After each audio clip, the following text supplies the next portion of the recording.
Kwa majina naitwa Hamisi Isa Msangule, ni diwani wa kata ya Tomondo, lakini pia ni makamu mwenyekiti wa halmashauri ya wilaya ya Morogoro.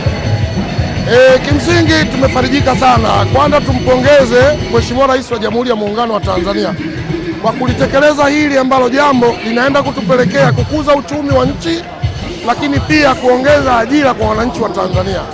Sina mengi ya kusema zaidi ya kusema Mheshimiwa Rais, Mungu ampe nguvu, na sisi wana Morogoro au kwa ujumla wa Tanzania tumeridhishwa na huu mradi kwa sababu utaenda kutuongezea uchumi wa viwanda, lakini pia utaenda kutuongezea ajira kwa wananchi. Kwa jina naitwa Abdul Bakari Chobo, ni mkazi wa wilaya ya Rufiji. Leo tuna furaha kubwa wa Rufiji kufika hapa katika mradi huu mkubwa wa kitaifa ambao upo katika ardhi ya Rufiji.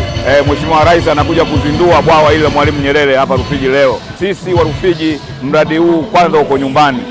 Kwa hiyo tumeupokea kwa mikono miwili. Tunauahidi kwanza tutaulinda kwa sababu mradi huu una manufaa makubwa kwa wananchi wa Rufiji na Tanzania kwa ujumla.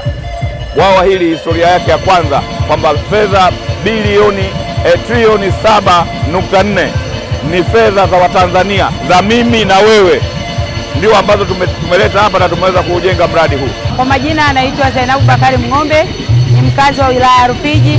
Sisi wanawake tulikuwa tunapata adha wakati wa kujifungua, tunapokwenda kupata matibabu hospitalini, umeme unakatika, x-ray hazipo, ultrasound hakuna, operation za kuwa za tabu, lakini kupitia mradi huu tunaamini maisha yetu yanakwenda kuwa bora zaidi kuanzia hapa na tunakokwenda. Sina budi kusema asante mama.